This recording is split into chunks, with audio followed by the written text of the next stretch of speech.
As we inch closer to having a top 25 recruiting class this season, T. Boone Pickens himself cries down from the heavens and says there will be no NIL issues in Stillwater, Oklahoma. Not under my watch. You are Locked On Oklahoma State, your daily podcast on the Oklahoma State Cowboys, part of the Locked On Podcast Network, your team every day.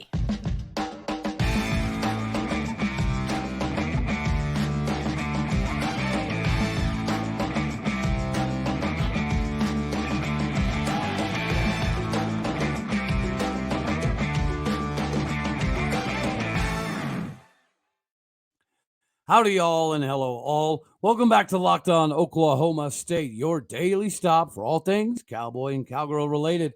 My name is Cody Stovall. I want to thank you kindly for stopping by to make this your first listen here on Locked On Oklahoma State. As you know, we are available on every single podcasting platform as well as visually on YouTube.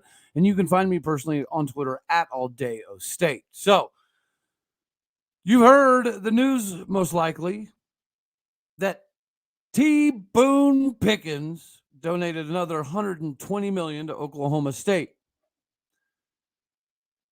Everybody has talked about how we don't have that guy anymore. We don't have somebody to help us to that level in recruiting and NIL and all that. Well, ladies and gentlemen, he heard our cries from the heavens above, and he decided to lend a hand. And this is not all going to football. This is going to a multitude of the new buildings that are going to be built, as well as obviously football. There's also some academic money built in there as well. So it is amazing that for all of the stuff that him and Gundy went through, all it was ever about was winning more championships, having more trophies. We've played for so many Big 12 championships, whether it be de facto or physically in the game, that we've always been so close.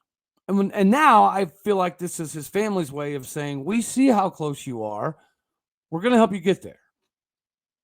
This is what Boone Pickens wanted from the very beginning. He didn't just want to be competitive.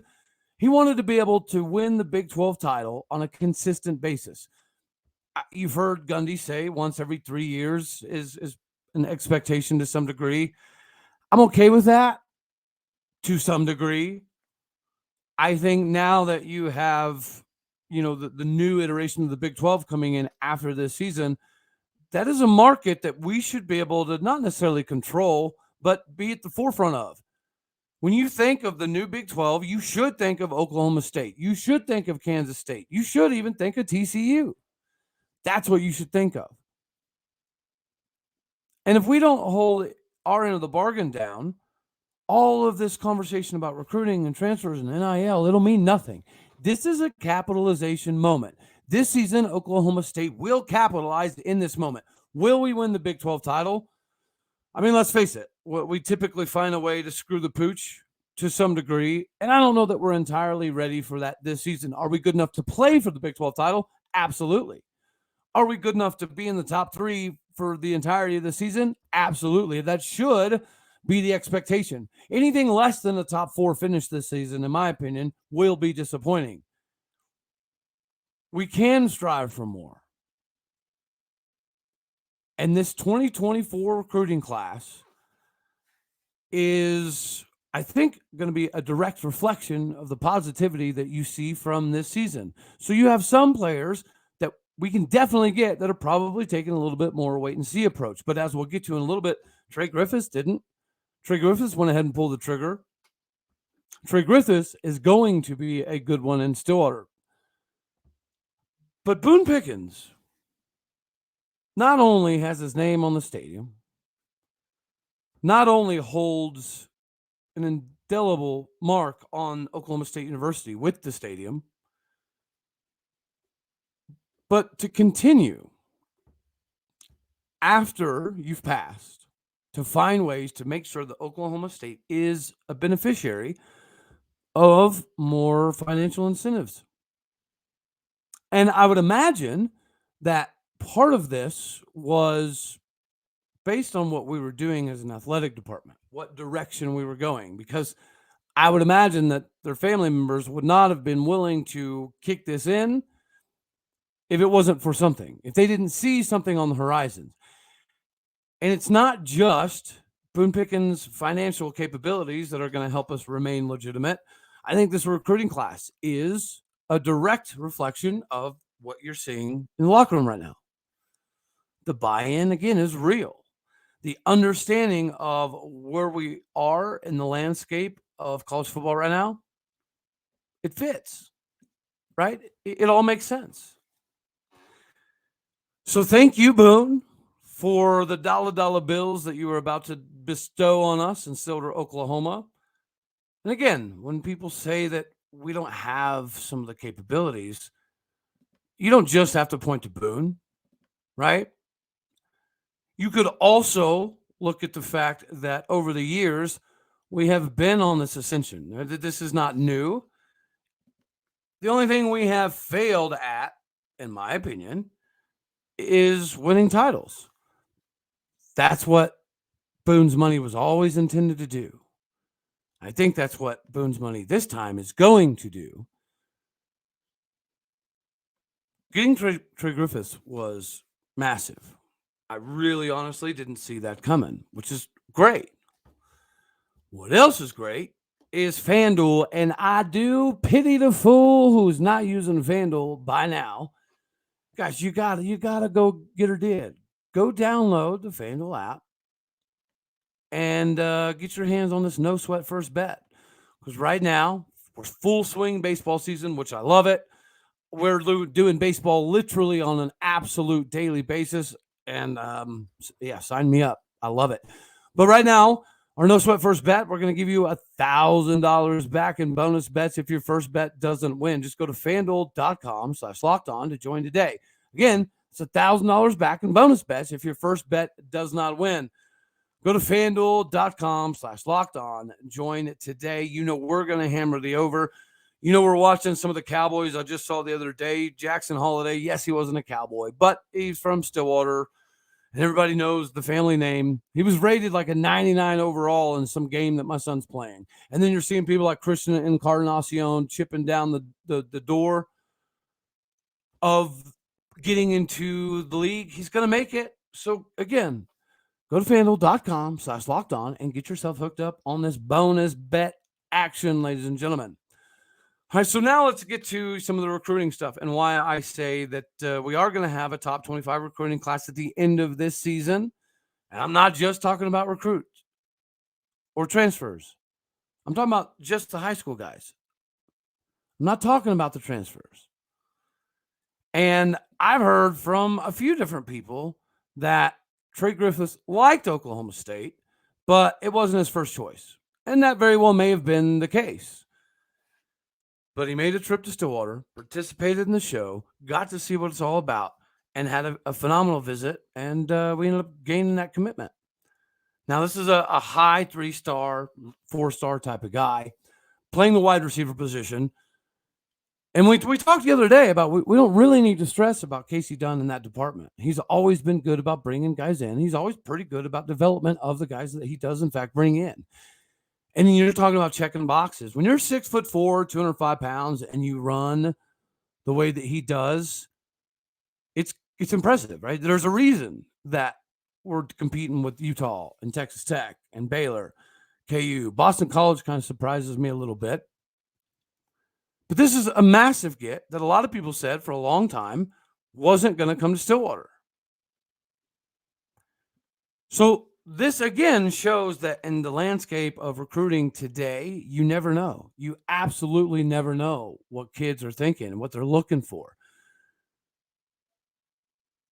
All we know is that we needed some offensive flavor. I didn't know we were going to get it in Trey Griffiths. Guys, the dude almost caught, he was almost 900 yards last season.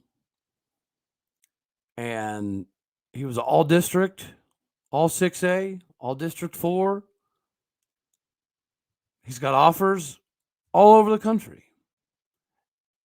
And he's got the ability to come to Oklahoma State and play as a freshman. Is he going to play a lot? No, probably not. But he fits exactly in the Talon Chetron role. There's a lot of similarities. I think one of the biggest things that you'll see from Trey Griffiths' film is his yards after catch. That's impressive, right? Whenever you can take a bubble screen and you can not only run dudes over, but also have a little wiggle game and then also have the ability to run away from people in 6A Texas football, that speaks volumes in and of itself. And he's also got a teammate that's a 1,000-yard level receiver in Amarian Henry. He's gone. And now Trey Griffiths gets all of those catches that Amarian Henry took from him. So his almost 900 yards last season will most likely creep up into the 12, 13, 1,400 yard range this season because he is the guy. When he was the number 2 guy, he still had a phenomenal season.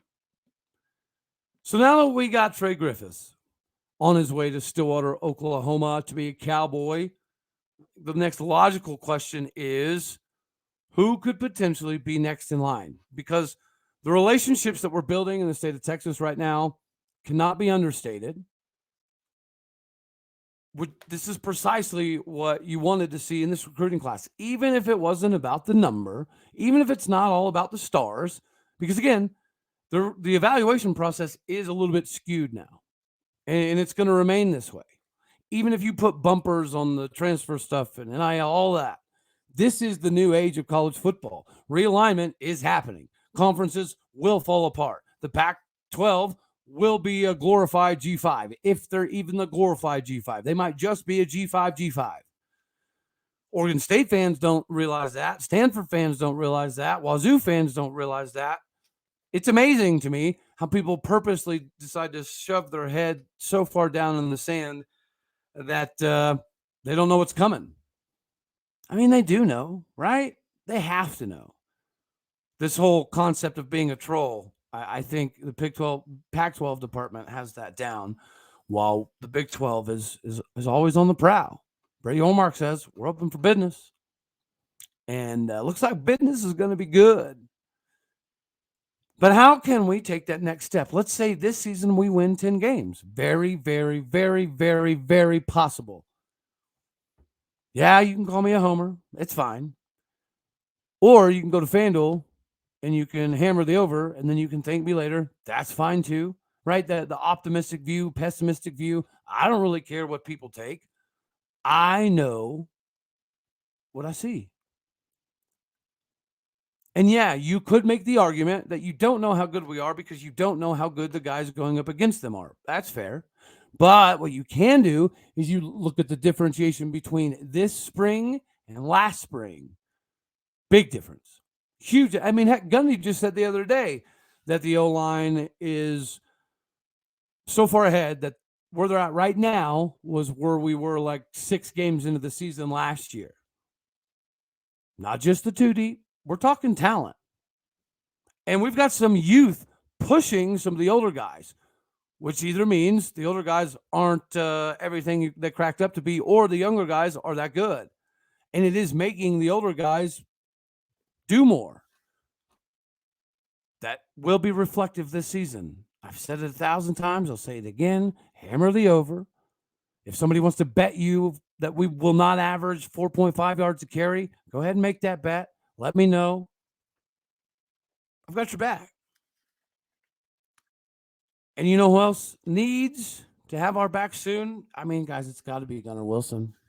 Now, I'm hearing that he's waiting for an official offer from somebody, but we are hands down within 10 country miles the best option right now that has committable offer from.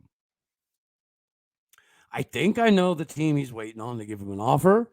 It is a Big 12 school, but I don't really care if they offer or not. Gunnar Wilson, you are a perfect fit for Stillwater, Oklahoma. You have been moved around like a chess piece in high school because you are that good. What we've been able to do with guys coming in underrated and putting them to the NFL cannot be understated. This Brian Nardo system will take the Big 12 by storm. It'll look kind of like Haycock's system. It will, but with more athletes and with more team speed and with more capabilities of safety. And when you're loaded for war at the safety position, it does nothing but benefit the linebackers. And then when you have the ability to rotate in multiple linebacker spots, it puts you in a position to get yourself on film out to every scout there is in the country. I'm not saying wherever you want to go is not a good fit. What I am saying is you will not find a better fit than Oklahoma State. You will not find a better university to be a part of. You will not find a better place that your parents will be proud that you attended, will be proud that you're an alumni. You are the quintessential pick for Oklahoma State University. You're undervalued, you're under-recruited, you're underutilized. You come somewhere where all of that goes away and then see what your future holds. Don't pigeonhole yourself to something that's not going to benefit you in the long run. From the atmosphere to the facilities to the stadium to the NIL, all of that. It does matter. It should matter. And you matter to us, sir. We see what you are. We see the diamond in the rough. We see, like I said, the Malcolm Rodriguez. When you pop on his high school film, it's pretty reminiscent. Gunnar Wilson needs to come to Stillwater. Gunnar Wilson should be the next commit. I don't know that he will be. So let's talk about some of the potential other options that could pull Trey Griffiths and give us a commitment early. I think logically Armstrong Noden would be a good bet. I know that there'd be some Rice Owls obviously upset, but listen, guys, he is above Rice considerably. He should not be playing at that level. He will be wasting his talents if he were to choose to play at that level. If you're going to go play for Rice, you might as well go to the Pac-12. And Cal is not the ticket. Cal is never going to be what Oklahoma State is right now. Because they're not going to go anywhere. They're stuck in the Pac-12, Pac 7.5, whatever it ends up being. I know people want to give me a hard time because I say some of the teams are going to go to the Mountain West. Correction, I apologize. Maybe nobody's going to the Mountain West because the Pac-12 is becoming the Mountain West. I guess you don't have to go anywhere if you become the thing that you're afraid of going to.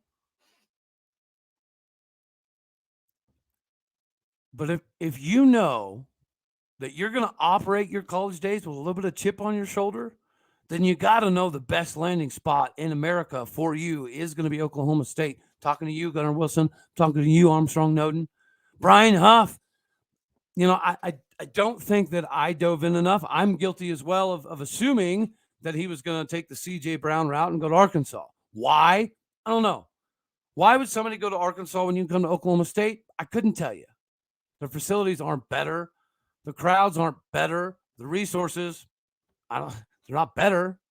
You get more money. Okay, cool. You get to claim that you played in the SEC. Okay, cool. Why would you play for a bottom feeder in a conference when you can go win titles? I don't know. Maybe somebody can explain to me down in the comments. Like, share, comment, subscribe, all that good stuff. But Brian Huff looked good at camp, and he came away feeling good about the opportunities in Stillwater. So that's another guy that maybe we overlooked. I overlooked Trey Griffiths. I'll admit that. I watched his film. I did all that fun jazz. Didn't know he would ever end up in Stillwater. So call me crazy,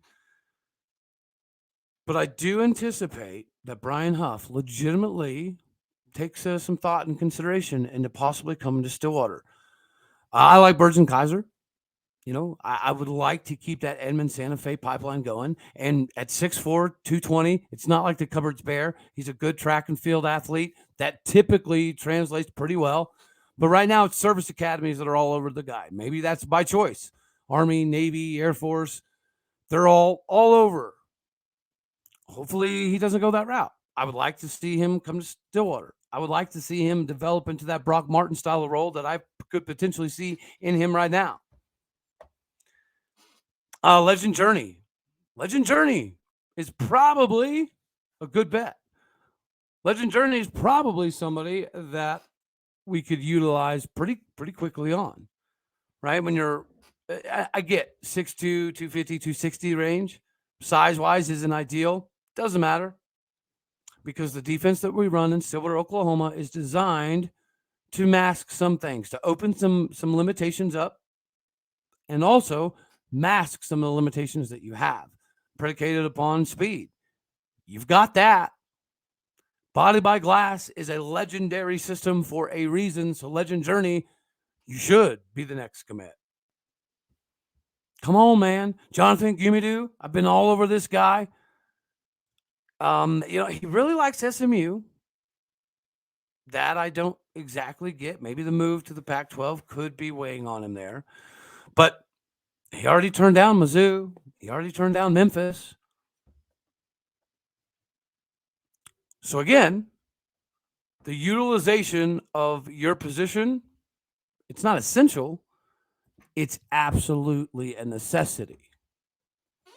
Tamarick Johnson, 6'3", 205, likes Cal, likes KU. I don't think that he should have a lot of affinity for the Smurf turf, but, who knows? Tamarick Johnson is an ideal candidate for what we have going right now. I think it's one of those things that, again, the wait and see. Is this 335 going to be as good as some people like myself are talking about? The answer to me is absolutely yes. It will blow people's minds how productive this defense is. Will be considerably better than last year. So if any of these guys are taking the wait and see approach, okay, I'm fine with that. And then from the offensive side of the ball, Malachi Smith. We talked about him the other day out of Juniper Sierra, California. 6'4", 200, Mason Rudolph style of guy. But he can move enough. This one, to me, it feels good. I have a gut feeling that Malachi Smith could end up in Stillwater. I would argue, based off of the interactions he's had with the other colleges right now, he's another one that should come to Stillwater. Danny Okoye, big time. I understand Tennessee's on him, OU's on him, Notre Dame's on him. Everybody in the country wants the guy.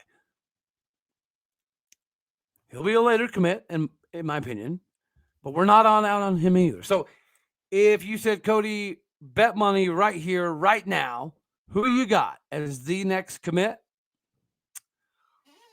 I'm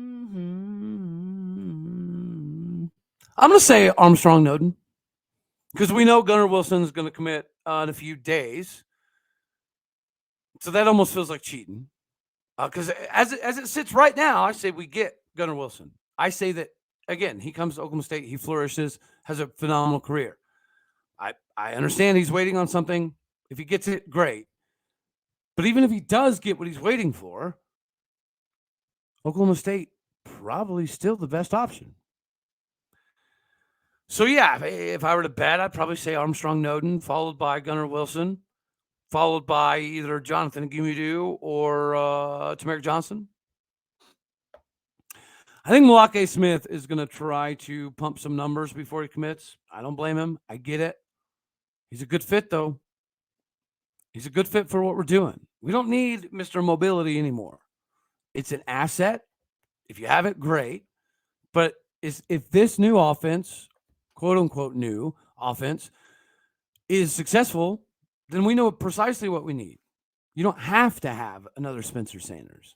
You can have an Alan Bowman. You can have a Garrett Rangel. Heck, you can have a Gunnar Gundy. And I think Malachi Smith will see that in due time. So, all right, Armstrong Noden, Gunnar Wilson, Tamarick Johnson, Jonathan Gumidu, Legend Journey. Come on, ladies and legends. Let's make this happen. Because what we're building right now will put us in Arlington in 2024. 100%. The guys that we have recruiting on the trail right now that are already committed, they're not only committed to the university, they're committed to this class blowing up. And it's going to happen. There's just too much positivity going around. There's too many good things happening at the very moment in Stillwater for us to neglect this class like we did last year. The transfer class is going to save us this season, but this up-and-coming recruiting class for 2024, the camaraderie they're building, the relationships they're building,